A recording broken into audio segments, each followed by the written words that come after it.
प्रयागराज महाकुंभ में श्रद्धालुजनों की भारी भीड़ है। लगभग 8 से 10 करोड़ श्रद्धालु इस समय प्रयागराज के अंदर मौजूद है। कल भी 5.5 करोड़ श्रद्धालुजनों ने महाकुंभ का स्नान किया था। ये जो भारी दबाव श्रद्धालुजनों के कारण और श्रद्धालुओं के संगम नोच पर जाने के कारण वहां पर एक बना हुआ है, लेकिन पूरा प्रशासन मौके पे वहां मौजूद है। रात्रि को 1 से 2 बजे के बीच में अखाड़ा मार्ग पर, जहां पे अखाड़ों के अमृत स्नान के दृश्य से बैरिकेड्स भी किए गए थे, तो बैरिकेड्स को फांद करके आने में कुछ श्रद्धालु गंभीर रूप से घायल हुए हैं। उन्हें तत्काल हॉस्पिटल में पहुंचा करके उपचार आदि की व्यवस्था उनके लिए की गई है। उनमें से कुछ श्रद्धालु गंभीर रूप से घायल हैं। लगातार प्रशासन स्थानीय स्तर पर श्रद्धालुओं की सकुशल स्नान कराने के से रात्रि को कल सायंकाल 6:30-7 बजे से ही मौनी अमावस्या का मुहूर्त प्रारंभ होने के बाद से ही लगातार लगा हुआ है। प्रयागराज में महाकुंभ में श्रद्धालुजनों के सकुशल स्नान करने, अमृत स्नान के लिए देश भर से आए हुए श्रद्धालुजनों की व्यवस्था के लिए, उनके कुशल क्षेम के लिए आदरणीय प्रधानमंत्री जी का प्रातःकाल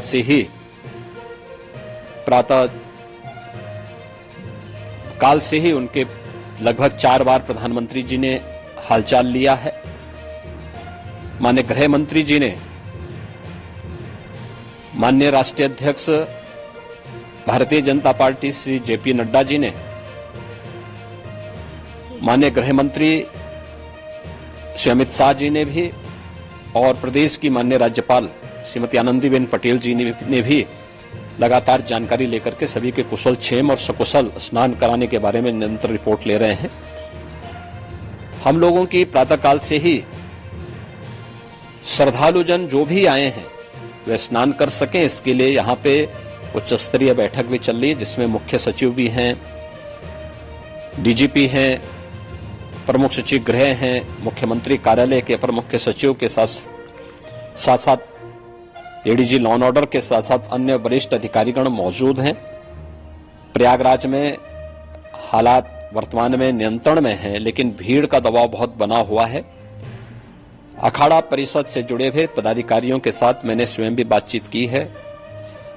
आचार्य महामंडलेश्वरों से भी, पूज्य संतों के साथ भी मेरी बातचीत हुई है, और पूज्य संतों ने बड़ी ही विनम्रता के साथ इस बात को कहा है कि नहीं, श्रद्धालुजन पहले स्नान करेंगे और फिर जब उनका दबाव कुछ कम होगा और वे सकुशल वहां से निकल जाएंगे, तब हम लोग स्नान करने के लिए संगम की तरफ जाएंगे।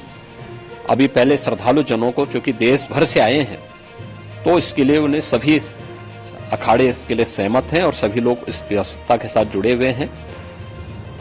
लगातार इस दिशा में हम लोगों का प्रयास है कि जो अब तक प्रातः काल से ही आपने देखा होगा, कल मैंने बताया कि कल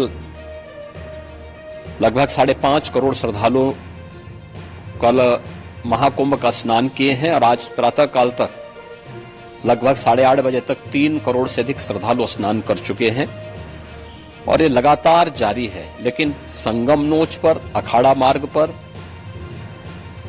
नागवासुकी मार्ग पर लगातार दबाव बना हुआ है, और वहां पर श्रद्धालुजनों की सुविधा के लिए भी हर प्रकार की वहां पर प्रशासन पूरी मुस्तैदी के साथ लगा हुआ है।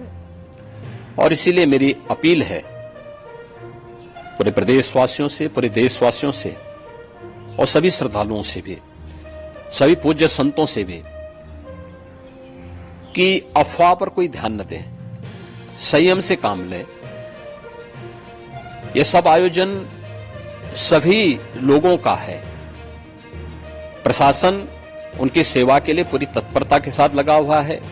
केंद्र और राज्य सरकार पूरी मजबूती के साथ वहां पर हर प्रकार का सहयोग करने के लिए तत्पर है। लेकिन कोई किसी अफवाह पे ध्यान न दे। कोई भी व्यक्ति नकारात्मक अफवाह फैलाने का प्रयास करेगा, उस प्रकार से नुकसान हो सकता है। और जहां पर हैं आप, लगभग 15 से 20 किलोमीटर के दायरे में अस्थायी घाट बनाए गए हैं, उसमें कहीं भी वे स्नान कर सकते हैं। आवश्यक नहीं कि संगम नोच की तरफ ही आए, क्योंकि भीड़ देखते हुए, खासतौर पर जो बुजुर्ग हैं, बच्चे हैं, श्वास के रोगी हैं, उनको लंबी दूरी तय नहीं करनी चाहिए। और जहां पर हैं वहीं पर आराम से पहले स्थिर होकर के कार्य करें, वहां पर रह करके। और जो नजदीक के घाट हैं, उसी नजदीक के घाट में स्नान करेंगे। सब गंगा जी के ही घाट हैं और गंगा जी के इस घाट में वही पुण्य प्राप्त होगा। ये मौनी अमावस्या है। मौनी अमावस्या में स्नान का महत्व है। संगम में स्नान का दबाव बहुत ज्यादा है, इसलिए सभी लोग अगर वहां पे इसमें अपना सहयोग करेंगे तो सकुशल हम सभी श्रद्धालु जनों को वहां पर स्नान करने में सफल होंगे। और फिर इसके उपरांत अमृत स्नान के लिए पूज्य संतों से भी, अखाड़ों से भी हम लोग अनुरोध करेंगे। जो घायल हैं, गंभीर रूप से घायल हैं, उनके उपचार की तत्परता के साथ व्यवस्था भी की गई है। उन सबके सकुशल स्वस्थ होने की भी हम कामना करते हैं। लेकिन मेरी अपील होगी कि कोई भी नकारात्मकता न फैलाने दें और न किसी अफवाह पर विश्वास करें। स्थिति नियंत्रण में है। हाँ, दबाव जरूर है, क्योंकि मैंने आपको बताया कि प्रातः काल से सुबह 8:30 बजे तक 3 करोड़ से अधिक श्रद्धालु स्नान कर चुके हैं। और पूरे मेला क्षेत्र में अगर हम देखेंगे, प्रयागराज में हम देखेंगे तो लगभग 9 से 10 करोड़ श्रद्धालु इस समय वहां पर मौजूद है, जिसमें से 3 करोड़ यह वापस जा रहा है। इसके लिए रेलवे ने भी मेला स्पेशल लगाई हुई है। प्रातः काल से लगभग 40 मेला स्पेशल प्रयागराज स्टेशन से, जोशी स्टेशन से, अन्य स्टेशन से श्रद्धालुओं को लेकर के सकुशल स्नान कराने के बाद उनको लेकर के गंतव्य की ओर आगे बढ़ी है। और लगातार ये प्रक्रिया वहां पर आगे बढ़ाई जा रही है। होर्डिंग एरिया भी बनाए गए हैं। प्रशासन जो वहां पर डायरेक्शन दें, मुझे लगता है सब लोग उसका पालन करेंगे तो सकुशल, क्योंकि पूरा दिन भर देर रात्रि तक अमृत स्नान का मुहूर्त है। मौनी अमावस्या का जो मुहूर्त है पूरे रात्रि भर है। इसलिए ये नहीं हो केवल इस पे कि हम अभी स्नान करेंगे, आवश्यक नहीं, कभी भी आप स्नान कर सकते हैं। तो उस पर जरूर सभी से मेरी विनम्र अपील होगी कि वे लोग उस पे सहयोग करेंगे तो सकुशल सभी को स्नान कराने में और सकुशल इस महापर्व को आयोजित करने में प्रशासन को और शासन को मदद मिलेगी।